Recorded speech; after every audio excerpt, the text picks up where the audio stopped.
Earth to Rick the Dawn. We need you.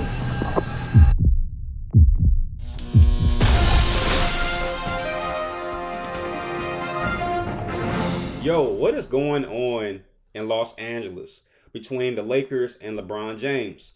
So it just came out that the Lakers are not looking to sign LeBron James after his current contract ends. And this is causing a lot of speculation. That's why I'm even doing this, because I just want to throw in my 2 cents about what I think is going on. So the Lakers are essentially saying, hey, after your current contract ends, LeBron, we're going to be done and out of the LeBron James business. And this has caused LeBron James, via his agent, to reach out, or at least, you know, put out a message to the world just saying, hey, who even said that we wanted to be in the purple and gold after the contract is over? So to me, it's coming across as a marriage that's coming to an end. They're getting very spiteful. They're speaking through people. They're not speaking directly to each other. All this stuff seems to be the case. And what's the problem? What could possibly be the problem in La La Land? what could possibly be the issue? Well, it's a lot of them. It's a lot of issues. First off, it's the fact that LeBron James hasn't really been able to take this franchise further than, let's say, the second round since the championship in the bubble. That's one of the issues. Another issue is that LeBron James could potentially be coming across as a little pushy, a diva. Like, think about it. If you're the Los Angeles Lakers franchise, you have to be saying to yourself, what have we not done for this guy? You know, we've given him umpteens of millions of dollars. We've supported him in all of his endeavors, Space Jam 2, etc., etc. We even got his son in the NBA on a roster, or in a roster spot. And it's not like a joke. Like, Bronny James is literally playing basketball, and he's playing good basketball too, by the way. So Lakers has to be feeling that way. And at the same time, LeBron James is probably saying, hey, I brought you guys a championship. My son, me, we're bringing in millions of dollars annually to the franchise, because Bronny James, even though he's playing in the summer league or whatever, anything that Bronny James' name is attached to is generating money, right? So if you're LeBron James, you're saying, hey, we're making you money. What are you complaining about? Now, what's interesting about this is that LeBron James is typically in charge of what's going on with his career. Typically, he'll have like a one and done, or 1 year or a 2 year contract, 1 year guaranteed, the second year where he can kind of make a decision whether he wants to stay with the team or look elsewhere. He usually has a lot of say-so about his whereabouts and what's going to go on with his career. This is probably one of the few times where the other side has the gun. Like, the Lakers are saying, we don't even want you, so don't bother telling us your future plans, because we're out of the LeBron James business. And a lot of things that the Lakers have done speak to that. That being not renewing the contract between them and LeBron James. That being calling in Luka, stuff like that. All these things might be the case. And there's a lot of LeBron James stands out there that's pissed. They're like, how can the Lakers fix their mouth to disrespect the greatest basketball player of all time? That being LeBron James. How can they fix their mouth to even say anything negative or even insinuate that LeBron James is over the hill? But then again, it's like, hey guys, do y'all not realize that this guy is entering year 23? Do you not realize that LeBron James is 40 plus? Right? There's reasonable. The actions of the Los Angeles Lakers are reasonable, considering all factors, considering that LeBron James is often very, very quiet about his whereabouts or what he's going to do in the future. I mean, look what he did to Cleveland. He didn't tell Cleveland that he was going to Miami right away. He did it in a press conference. So LeBron James, he has an act for, the dramatic. So if you're the Los Angeles Lakers, do you wait for him to say, hey, well, I want to come back, I don't want to come back? He's not really making it clear. Like, seriously, right now, at this time, on this day, can you tell me whether year 23 is going to be LeBron James's last season? Can you do that right now, unequivocally, right now, without any doubt? No, you can't, because he hasn't really said it. And perhaps it's not only us that's in the dark. It could also be that the Lakers are in the dark. And they're like, look, we're tired of playing around with this guy. Are you coming back? Are you not coming back? What do you want when you come back? Are you going to take a price cut? These are some of the questions I would imagine that the Lakers have, especially since the buses, Genie Bus and company, have sold the franchise. So I hear. You have to be, as the new management of the Lakers, a little over this guy, that being LeBron James. Okay? Because yes, he is still very strong. He can still get you, what, 25, 7 and 7, something like that. But at what cost can he do that? Is it a high usage rate? Is it the fact that he has to have the ball in his hands? Does he still have that prima donna, I'm number one on the team kind of energy? I mean, all those things can be problems or problematic, especially as you start to move forward with Luka. Now, here's something that I really wanted to get your opinion on, and I'm not sure if I'm buying into it. I'm hearing that the Lakers, like if I'm able to look at the Lakers cheat sheet and see what they're planning on doing, there's people out there who believe that they plan on moving on with Luka, moving on from LeBron James and possibly Bronny, all for this major move to get someone big, a big free agent. Now the question becomes, what player could the Lakers go after to replace a LeBron once they're out of the LeBron James business? Who are the players out there that have that level of just excellence as LeBron James? Now, the answer is rather unclear, but there is one name that I'm continuing to hear. That is Giannis Antetokounmpo. That's who they're saying. Now, I'm not sure if that's a reasonable trade, if that's a good fit for the Lakers, because think about it. They'll have Luka bringing the ball up. They'll have Giannis kind of, guarding the rim, the post area. That's a nice little. I like that, because essentially Luka would own every part of the perimeter, the 3-point line up until about the free throw line, and then Giannis would own everything from the free throw line down. And especially, or I should say, this is especially a great thing if they can incorporate a third player, maybe not a superstar, but just a star or a good role player to complement both Luka and Giannis. And you can't tell me that Giannis won't look good in purple and gold. I just wouldn't believe that. Like, to me, Giannis is a Laker already right now. Even as he gears up for the Bucks, to me, Giannis is a Laker. You know who he reminds me of? He reminds me of Kareem Abdul-Jabbar. Like, seriously, to me, Giannis is the modern version of Kareem Abdul-Jabbar. And I think right now, as we speak, he's already a Laker.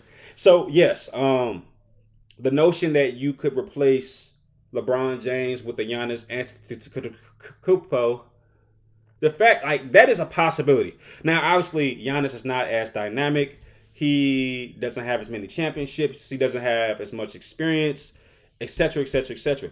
But to me, he complements Luka so much more better. So much better. So I think that if the Lakers do have a play on Giannis and joining him with Luka, I can see why they're a little bit more brazen right now. Like, hey, we don't need LeBron. I can see why they're doing that. Now, another question that I would like to get your opinion on is, what happens to LeBron after year 23? Does he continue to play? There's a couple ways that this can go. Way one is the year 23 can be his last year, right? And he'll get his farewell tour, etc., etc. The problem, though, is that LeBron James has not announced that year 23 will be his last year. He hasn't done that as of today. He also has not given any information with regards to if he is going to stay where. Like, he hasn't talked about that. He hasn't talked about, hey, if I stay, if he goes on to play year 24 or 24 and 25 or something like that, he's not really alluding to where he wants to play at. Now, we already know via these reports he doesn't want to be with the Lakers. Okay, that's fine. Where do you want to be? He's not saying anything. So, this is just classic LeBron. And one of the reasons some people hate him, but also one of the reasons people love him, because he just kind of keeps his mouth closed. He plays basketball. He does his thing. Is there a place for LeBron year 24 and 25? That's a good question. And I caught myself thinking about this yesterday. I said to myself, is it possible for LeBron James to play past year 23? Is it possible? I think the answer is a heck yeah. Look, he's averaging 25, 7, and 7.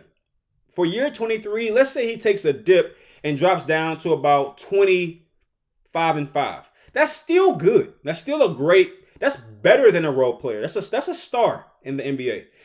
The question though is, does he always need the ball? Has he not, like, for example, I remember when Allen Iverson played for the Pistons. And it was so difficult for him to realize that maybe, I'm not saying I agree with this, by the way, but maybe he's over the hill and he needs to kind of take a step back. And I remember him having so many issues with the Pistons because they had him coming off the bench. Look, I'm not putting Allen Iverson on the bench for anybody, even at that point in his career. I'm keeping him on the floor, but having a conversation with him saying, hey, Allen, it's a time at which you need to kind of give the reins to somebody else. Now, I can also see Allen Iverson saying, heck no, I'm not giving up the reins. So maybe the only way to move on with a Allen Iverson on your roster at that time was to have him come off the bench, because he's a diva. He's not going to want to, go along with the get along. But again, I'm playing him. That's just me.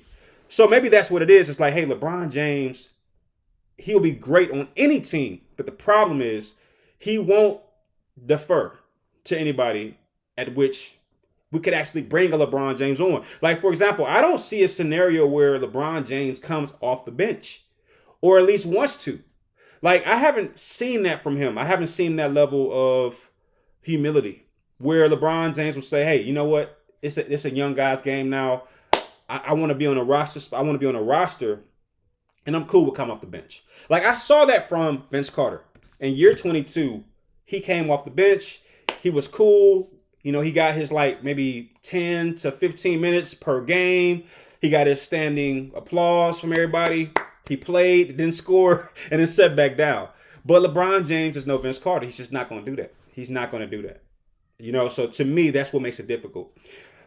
So, look, I think that he does. This is just my final say-so on this. We'll figure out whether or not I'm right, wrong, or in the middle. I think that after year 23, LeBron James